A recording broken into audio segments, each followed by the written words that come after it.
Welcome to the Cold Steel Surgical Podcast with your hosts Amir Farouk and Chad Ball.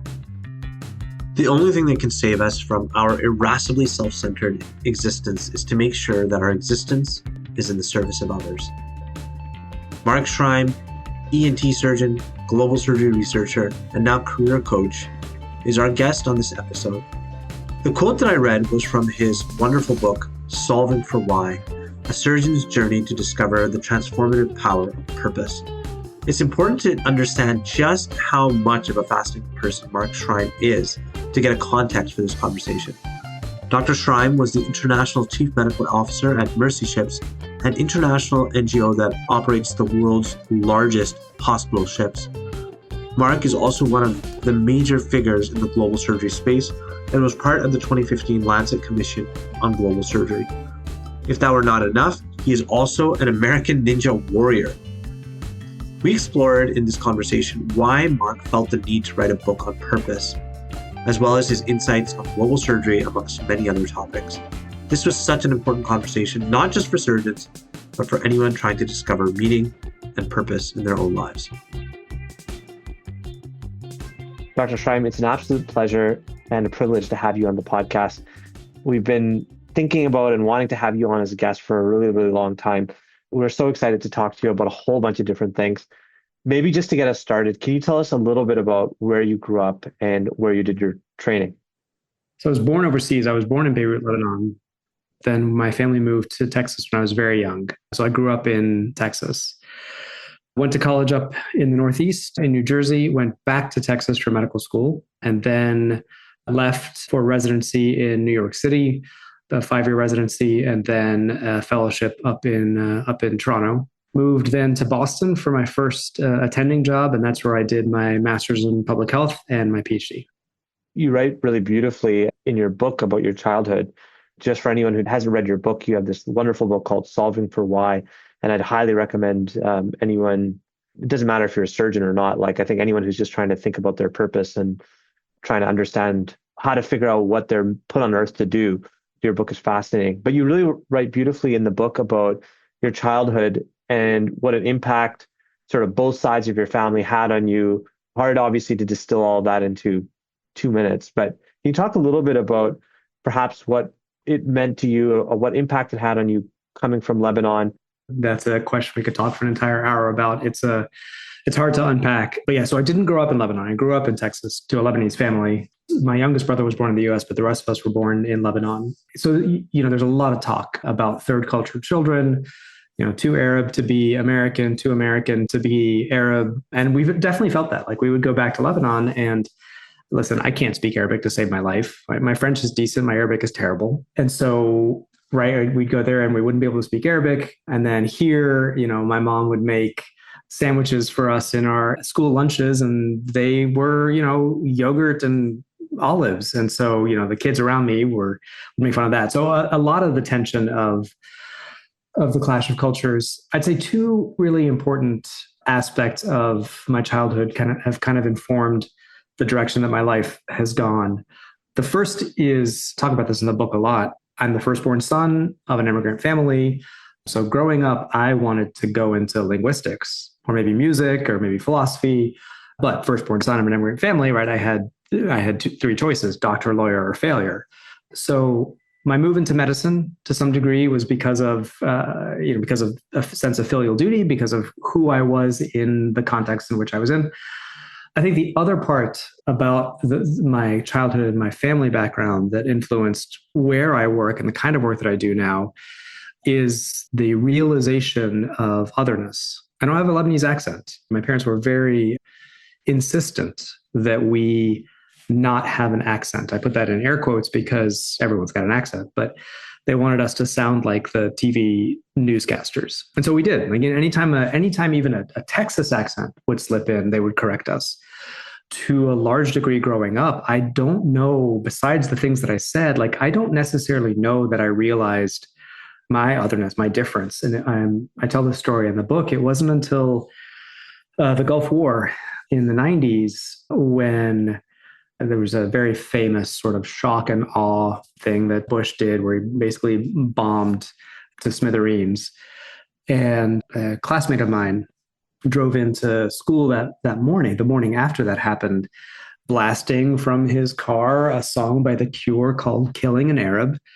And that was the first time that I was like, oh, wait a second. It's an obvious statement now in 2025, but I'm not white. I'm like, I am not from Texas. I'm not the same. And that sense of othering personally, I think has really informed kind of the work that I do now professionally. What does it mean to other someone? And you talk about this a lot in the book, and such a central concept in a way to the work that you've done in global surgery. And I can really relate a lot to what you're saying, because we occupy these liminal spaces where, and maybe everyone does really, I suspect everyone in a way feels this way. Just in some ways, it's more stark when you have this color of skin, right? But what does it mean to other someone? What is this concept of othering? I'm not the first person to use this concept. I wish I was, because it's a beautiful concept. But when I use it in my book, I capitalize the O.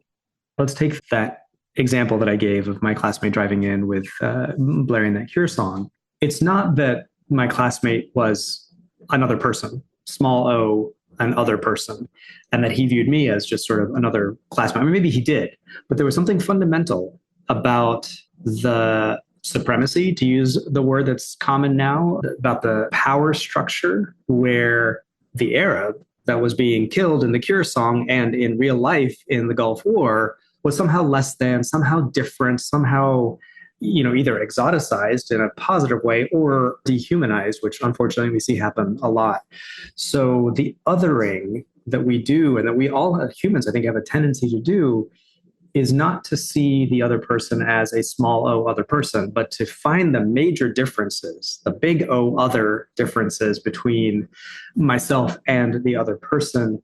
And if we aren't sensitive to the position that we have with respect to that other person, it's real easy to use those differences as judgment, as somehow they're less than, they're different, they're weird. It's more than a distinction and a separation between people. It's more than that. It's more a hierarchical distinction and separation between people. You speak about that so eloquently, and obviously many philosophers and writers and thinkers have talked about this concept. But I think more than ever in 2025, we need to return to these ideas and start to see each other as human beings, really, and get out of this mentality of someone as being the other. I think that's a clarion call that we need today more than ever. So obviously, there's no way I can delve into all the things I could ask you about your book. I really personally enjoyed the book a lot, because I think it's something that many of us struggle with. Like, are we really doing what we were set out to do? Are we really in the path that we need to be in, that uniquely suits our talents, but is also making a difference in the world, and hopefully get paid along the way? Like there's so many different aspects to that question of solving for why. But I want to ask you, why were you so obsessed with this question of solving for why? It's a great question. Nobody's ever asked me that question before. I like it.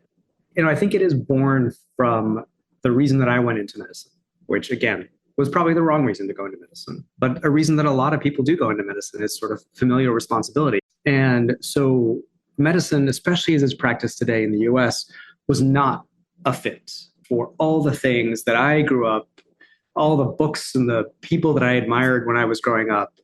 What I was doing on a day-to-day basis was not a fit. On the other hand, medicine is a good career. It is a broadly successful career. Look, we're not hedge fund managers, but we're also not starving. It's a respectable career. It's all the things that are supposed to be good. It was that friction of like, objectively, and this is more than fine. This is what people aspire to. And yet it's also not at all fitting with what's inside me. And for many of us, and I think especially in the identity professions, medicine, law, teaching, you're not just a teacher, you are a teacher, if that makes sense. Like that is something about you, an identity about you. So for many of the identity professions, once you get into them, leaving them or doing something even just slightly left of center is hard. I worked with a guy a couple years ago who was a project manager by training. And as he rose in the ranks, or he rose in the ranks to COO, but his background was a project manager. And I say that not disparagingly, I say it because as a project manager, he took his project management skills from mobile phones to aviation to the medical world. And that's perfectly normal. And he took these transferable things he was very good at, took these transferable skills. We don't do that, right? We simply are on this. The image I use in the book is this moving sidewalk that's like travelator that just takes us from high school to retirement, and stepping off that is almost taboo. So that was the friction that really got me to start thinking about it. I was literally going to just say that the moving sidewalk analogy comes up in the book a lot, and I really like it because it encapsulates a lot of the feelings that many folks in medicine have. It's interesting though, a lot of folks in medicine increasingly feel the way you do. There's this increasing sense of burnout, increasing sense of, us being trapped in these big behemoth organizations, like same in Canada, perhaps different pressures and struggles than in the US, but similar feelings of like being cogs in a machine. And you certainly talk about feeling sort of like that, even in the hallowed halls of MGH in Boston. But somehow that wasn't what you felt like when you went to go work in Mercy Ships, doing the same things that you did, right? In a way, like taking the same skills as an ENT surgeon, but in a different context, it felt like you had solved for your why. What was so different about those two contexts, and why did it feel so different? Before I answer that question, which is a great question, let me just talk about what you said first, which is 100%. The increasing dissatisfaction that's happening in medicine, nursing, dentistry, veterinary, all of those professions. COVID heightened it. COVID made it worse. In the US, we lost 117,000 doctors. By lost, I don't mean they died, but 117,000 doctors left the profession in a single year in COVID. It's about 4.5 years of graduating med school classes in the US. So 4.5 years of inputted doctors left in a single year. Same thing in nursing, 300,000 nurses left during the pandemic. A lot of people left, and then the leaving decreased for a bit, but it started to rise again. And people are leaving their jobs at the rate that they were in the height of the pandemic right now. So there's a significant dissatisfaction in medicine. And a lot of my work now is actually in coaching, particularly mid-career medical professionals who are facing exactly that. Like, how do I even think about this? What the heck do I do with myself if I've spent the last 20 years working as, an ICU nurse for what? So that I could work the next 20 years as an ICU nurse? Like, that's the feeling that a lot of people feel. And I'm very happy to talk more about that. But to get to your specific question, that's such an incisive observation there, that fundamentally the tumors are bigger, but they are the same tumors that I was taking out when I was working in Boston or Toronto. Literally, they're the same pathology with minor variations around the edges. The procedures that I do are the same. A parotidectomy is a parotidectomy is a parotidectomy. And yet I felt like I was in my why when I work on the hospital ship in West Africa. And that's because it's the why, right? Fundamentally, my why is not surgery. My why is not medicine. Medicine is, for me, the instrument by which I get to have a small part in addressing the othering and bringing justice to those who are capital O othered. And I just happen to have kind of been shoehorned into a profession in which the tools are the scalpel and the suture. So yeah, like I turn my hand the same way and I do the same thing and I round on patients twice a day. Like I do all the things that I did here in the US. It's just that it's in service of something that is much more aligned with what I want to be doing. So I'm glad you brought up the fact that you're actually now coaching folks and helping them through, as you put it, through their stuckness.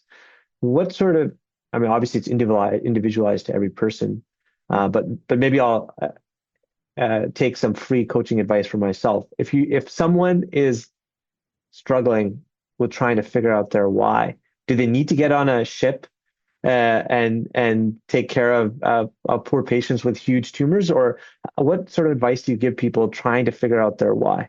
Yeah, no, so absolutely not. Please get on a ship and take care of people with huge tumors. We need more of that, but you don't need to. Absolutely not. It's when I decided to leave full-time practice for the first time, Like it took me, it was a gradual process between the first time I decided to leave and the time I finally shut down my US practice was about 7 years. But when I first sort of took that first step towards making global health a part of my life, my business partner, the guy that I operated with, on some level didn't understand it. I mean, we're still very good friends. I literally just talked to him a couple of weeks ago, but initially didn't understand it, and I didn't understand him either. I was like, why don't you want to go live on a hospital ship and operate? And it really took me realizing that for him, being the best surgeon that he could, surgery was his why.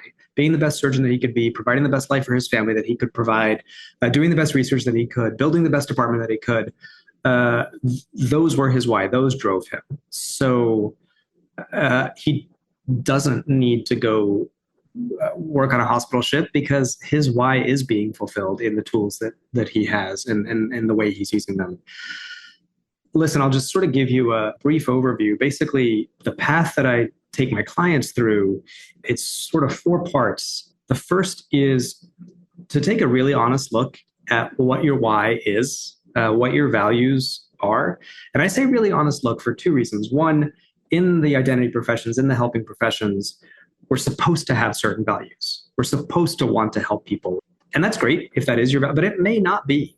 And if it's not, then doesn't matter whether you're on a hospital ship in Africa or making a boatload of money as as a surgeon in the US, you're going to be dissatisfied. So we do a bit of a like, okay, so these are the values that got you into medicine, got you into dentistry. What values do you want to take forward in the next chapter of your life? The other thing that in doing this work I've really realized is that in medicine we face three different interlocking and overlapping crises. One is that we're not given a good framework for making big decisions. Just full stop, we aren't, which is crazy because especially as surgeons, we're ICU docs, people that we have to make quick decisions. But when it comes to these big uncertain decisions in our lives, we have no framework. No one's ever given us a way to think about that. You're told to make a bunch of pro-con lists. You're told to, get advice from your mentors and your friends and take a walk in the woods and meditate. All of which are good. I meditate. I'm not disparaging it, but it's not sufficient for the decisions that we have about our future. So crisis number one, we don't know how to actually make decisions like this. We aren't taught that. Crisis number two, especially if you've been in medicine for a while, you really do feel like I have no other marketable skills besides medicine.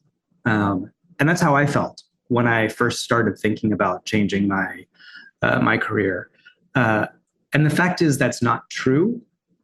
A lot of the things that make us good doctors and nurses and et cetera are really solid transferable skills. But we've got these blinders on that my skill is tying good knots real quick. And that's not the transferable skill that can go into other things. So no good decision-making frameworks, feeling like we have no other marketable skills besides medicine. And then the third is that we don't even know what's out there. So again, to go back to my friend who was the COO, he's got his project management skills. And there's nothing in business school that says once you get into aviation, you must stick in aviation. Whereas there very much is in our medical training. I mean, I don't know what it was like. I'm now ancient, but I don't know what it was like when you were training. But when I was training, if you considered like doing medical school and then not even doing residency and maybe going to be a consultant or working for pharma, you were looked down on. Like that was not okay. And so we're actively prevented from seeing the other options in front of us. So a lot of what we do in my coaching is we figure out what your values are. We apply literal decision science frameworks to that, to those crises questions to create a path forward. I rambled. I don't know if that makes sense. Oh, that makes total sense. And I resonate with a lot of what you say. There's almost an element of like sunk cost to this as well, too, that, I've spent so much time doing this. I have to be a clinician, even though that might not be, my particular path or what would really give me the greatest amount of joy. and purpose and meaning. You write in the book about your faith, and I actually thought that was a very, very brave and bold and honest thing that you did, because I think many surgeons, rightly or wrongly, are not comfortable talking about their faith, and yet that's so integral to the reasons behind why many of us do the things that we do. Um, I'm wondering if you can talk a little bit about how your faith informs your work, and I won't give away too much because I think you write a really, you talk about this really eloquently in the book, but maybe you can talk a little bit about how your faith informs your work and maybe how you discuss faith with your clients as well too. I sprinkle a little bit of faith throughout the book. Then there's one chapter that really kind of goes into faith, and it was the most terrifying chapter to write. And when the book came out, I had very much of a like, holy crap moment. Like, what have I done? And I mean, again, I will ramble a bit, and I'm happy to go into any detail. So my family is Christian. I think there is a misconception, so I'll just correct it right now, that all Arabs are Muslim. About 50% of the Lebanese population is Christian Lebanese, and about 50% is Muslim Lebanese, with some other faiths in there. So I grew up in the Christian faith, grew up Roman Catholic, and then when I was in high school, really kind of dove deep into what is now being called conservative evangelicalism. And I don't espouse those tenets at all anymore, like at all. But that was probably the first time that sort of the idea of living a life in service of others really was instilled in me. The grandfather of a friend of mine was a Baptist missionary to Lebanon, actually, American guy, but a Baptist missionary to Lebanon. And I remember when I was younger, he gave me his 10 rules of life. And I don't remember the 10. I wish I did remember the 10, but I only remember one of them, which is that you should wear out and not rust out in service of others. So that was the first time that ethos was instilled in me. Where my faith has evolved and how it informs my work now. Listen, this is the Cold Steel podcast. It's not an evangelical podcast, but I'm gonna, since you asked, the faith that I grew up with, especially on the evangelical side of things, concentrates almost exclusively on the bookends of the life of Jesus. His birth, the miraculous nature of his birth, and then, let's skip over and then go to his death and resurrection and the atonement and what all that means for your future ethereal life. And in doing so, really deprioritizes, no evangelical will actually admit this, but really deprioritizes the things that he did when he was on earth. And that was all about the capital O, other. Like, literally, that is all that he did, was basically throw stones at religious and political powers for the benefit of those at the margins.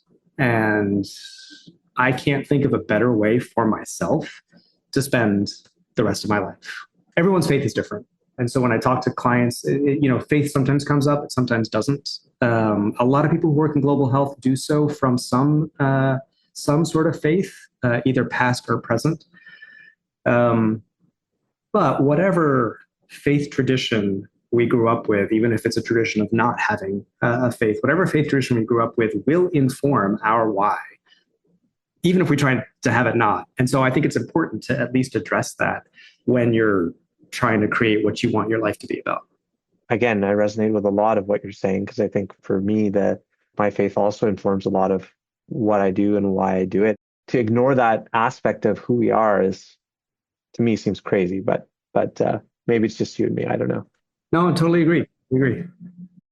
Listen, there's so much I could talk to you about. All I'm going to say again is, for the listeners, buy the book. I'll put a link to it in the show notes. It's really good, and you don't have to be a surgeon again to enjoy it. I think there's a lot in there for everybody. I want to talk a little bit about the global surgery work, because you're really a leader in that space. You were involved in the Lancet Commission on global surgery back in 2015 with John Mura and some of the really big hitters in the global surgery space. So 10 years on from that publication that really outlined the need for surgery as a global burden of disease, as a big priority in global health, what progress do you think we've made? $64,000 question there.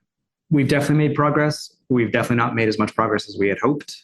The goals of the Lancet Commission were to document the state of affairs as it stood with surgery around the world, which really had not been done in any sort of systematic way until then. So document where we are now and set targets for where we want to go in the future. And the targets were set for 2030. 2030 was chosen because that is when the SDG, the Sustainable Development Goals, are also set to expire. So it was a sort of a good time point for us to say, all right, this is what we want to aim for in the surgery space. Where I think we've made a lot of progress is there's a really famous quote, 2008, from Paul Farmer and Jim Kim, which is still used, that surgery is the stepchild of global health. I think that's still true, but I also think it's true to a much lesser degree. I think there is a lot more acceptance that, 30% of the world's disease burden is surgery, or requires access to a surgical system is a better way to say it. And we can't ignore that. I think there's a little bit more of a recognition that if I asked you to move to a country where there was no surgical system, you would say no. And yet for a long time in global health, we kind of had this presupposition that we needed to take care of everything else first: nutrition, maternal and child health, infectious disease, and then maybe we could focus on the super expensive thing called surgery. But I do think there's more of a recognition that's not allowed, not good. On the flip side, funding has not matched. The vast majority of WHO funding and big donor funding, Gates, whatever, is still focused on the kind of classic global health issues: infectious disease, maternal child health, nutrition, and maybe a little bit of trauma.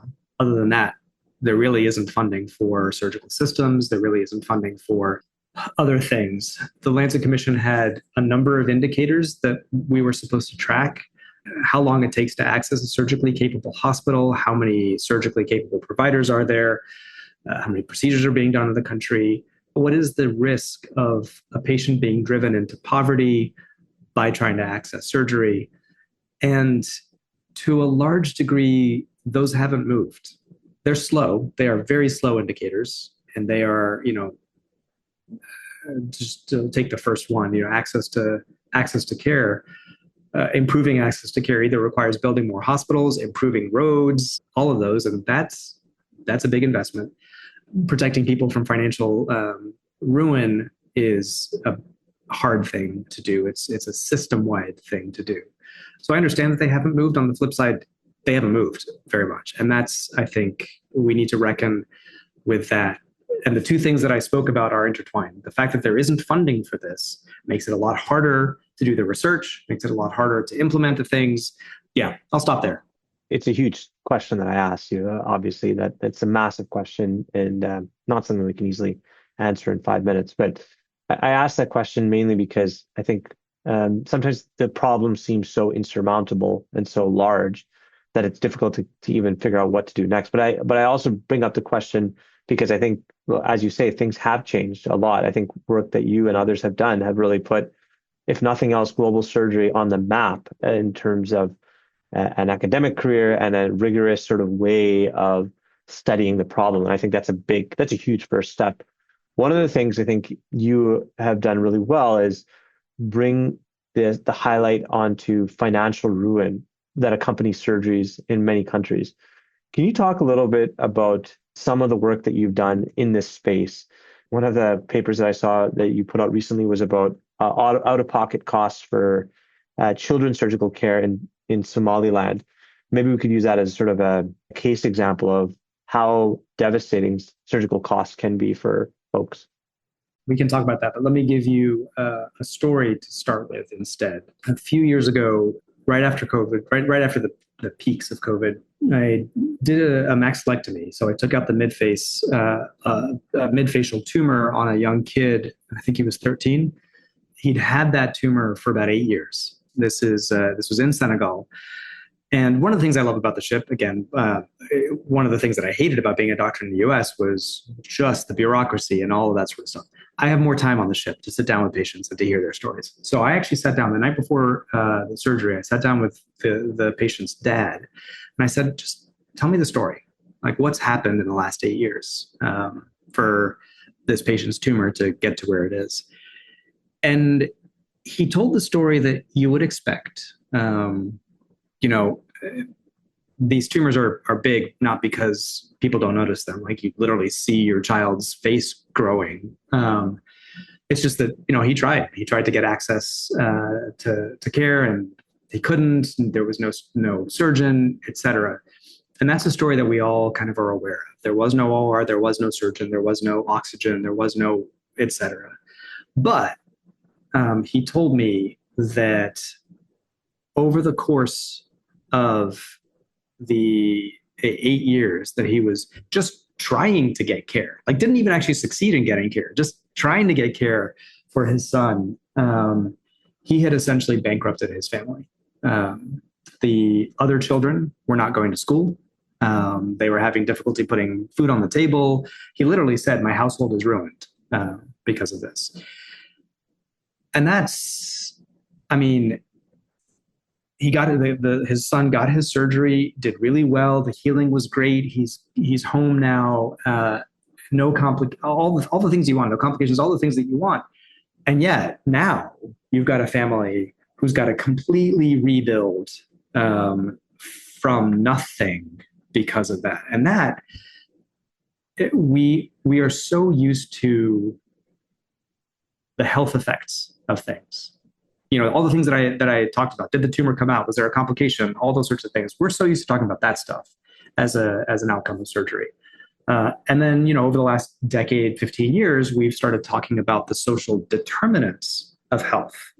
Poverty makes it more difficult to get health. But what we have not talked about nearly so often are the social outcomes of healthcare. Positive and negative, right? Because he no longer has a disfiguring tumor, he can go back to school, right? He's not being ostracized at school. Awesome. Positive social outcome of health. But also the family was impoverished. Terrible negative outcome of accessing health. And I think we've got to talk about that because, I've done some studies on this also. Patients care about this. We are trained, at least I was trained, again, in the last millennium, I was trained essentially under a rubric of cure at any cost. Somebody comes in with a tumor, take the tumor out. And that's based on an assumption that that's how patients would do it too. And we actually did a study. This was while I was doing my PhD. We did a study asking Americans. I really wanted to repeat the study in Madagascar and I couldn't. But asking Americans, what's your balance of this? Do you truly believe in cure at every cost? And about 30% of Americans do. So it's not there, but it's the minority. The majority of Americans do value their health over their financial solvency, but only about 5-1, right? And so if we're saying, yes, we're going to cure you, but bankrupt you, we're not necessarily doing our patients a service. And the most surprising finding for me was that about 9% of Americans would rather die than be bankrupt. And we, as physicians, never think about that. Never think that is an okay choice for a patient to make. That's such an interesting point of view. It makes me think of a couple of papers that we did here looking at end-of-life care, both in polytrauma as well as in pancreas cancer, and asking that global question across many, many different regions in the world about what they valued and in what sequence and what their thoughts were. It's such an important point to highlight that, again, as physicians, we rarely think about that. One of the questions in those two papers was really about faith and how faith interacted with making some of those really difficult decisions, as you point out. What's your sense of that intersection and how it may differ, globally from place to place? And how do you, maybe more importantly, as a physician and a surgeon with your experience, approach that intersection and that concept? Yeah, that's such a good question. Let me start with that paper that I was just talking about in Americans, where we value our health 5 times more than our solvency. We tried to see if there were predictors of what your value function was. And specifically, could we predict the people that would rather be dead than bankrupt? Based on demographics, based on prior exposure to disease, based on how many children they had, income, et cetera. And there really weren't any. There were some mild predictors, but nothing that I would hang my hat on and say, okay, if I see somebody who is a woman of a certain age with 3 children, then therefore she's more likely to prefer this over that. We couldn't find that sort of predictive value. So we did not specifically look deeply into faith. I suspect that does play a role. I will say, so again, I was doing this study at the same time I was working in Madagascar as a surgeon, and really was trying to get funding to repeat the study in Madagascar and couldn't. But I did. This is non-scientific. This is totally anecdotal, but I talked to a bunch of my Malagasy colleagues and kind of asked them that question also. And to me, the most, again, anecdotal, don't publish this anywhere, but to me, the most interesting thing was when I asked the question about their children. So you have a child who's really sick, and to get treatment for your child, you would have to, whatever they were. If they were farmers, you'd have to sell your farm. If they owned a shop, you'd have to sell your shop, whatever. You had to have to lose your livelihood. Which would you do? And 100% of the people that I spoke to said, I would not sell my farm. And literally one person said, I can always make another child. I cannot get another farm. And so our systems, our safety nets really influence, I think, this decision. The last question, we want to ask you, and thank you again for being with us and spending your super valuable time with us. It's such a pleasure to chat and listen. Are that, you've clearly outlined a number of challenges and potentially a number of successes in the global surgery domain. I'm curious where you see this going in the next 10 years. And I'm sort of asking a 2-part question in the sense that on the pragmatic or practical side, where do you really think it's going to go? And then on the optimistic, idealistic side, where do you want to see it go? I mean, the second one's much easier to answer, right? 30% of the global burden of disease gets, less than 1% of the global funding. And there is zero way that we're going to address a problem this big with that sort of funding mismatch. So where would I like to see it go? I would like to see funders get interested in this. The NIH, the last time I looked at this was 2021, I think. So the data may have changed, but the NIH, something like 0.3% of their funding, their R01 funding, goes to global surgery. So yeah, that's where I would like to see it go. This is something I've been thinking about recently. Part of what we had to do in 2015 was kind of exceptionalize surgery. Because it had been the forgotten stepchild of global health, we had to kind of raise the flag and say global surgery is a thing.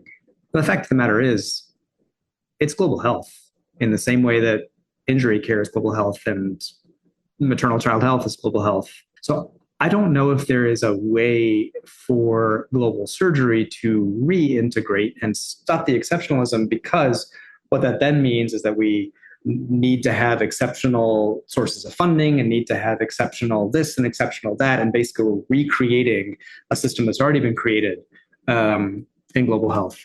So that may be a way for us to sort of tap back into that, because surgery is needed across all the disease spectrum. So like across everything, surgery is needed. You know what? One last dream also is the NIH in the US has 2.5 3 dozen institutes, centers, et cetera, that are that are grant-making bodies.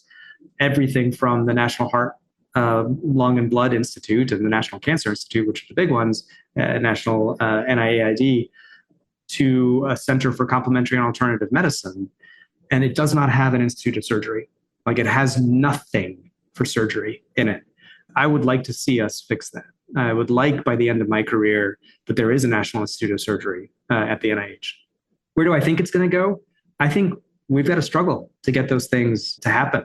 Path dependency is a thing. It is either the big funders are risk averse by nature. So they're going to fund the things that they know how to fund.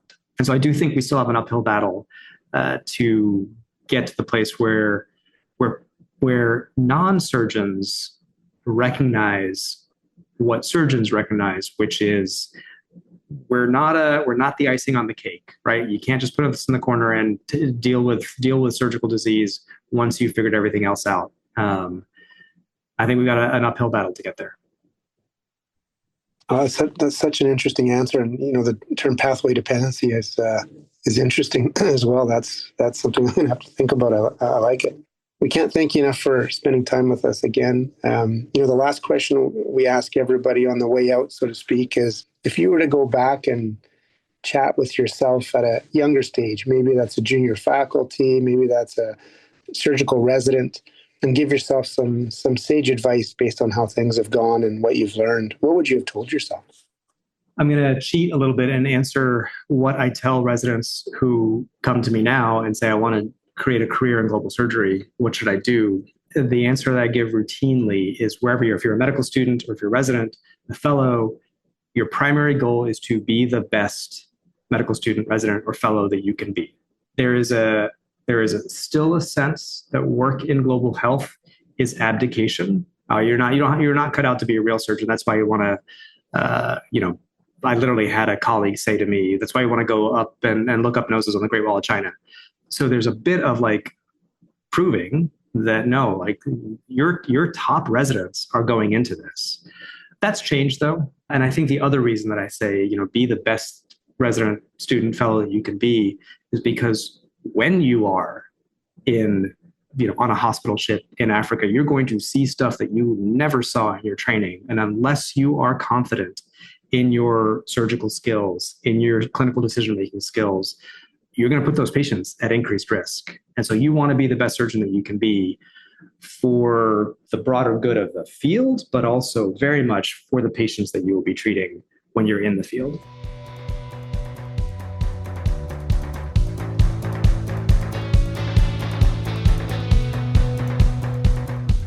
You've been listening to Cold Steel, the official podcast of the Canadian Journal of Surgery.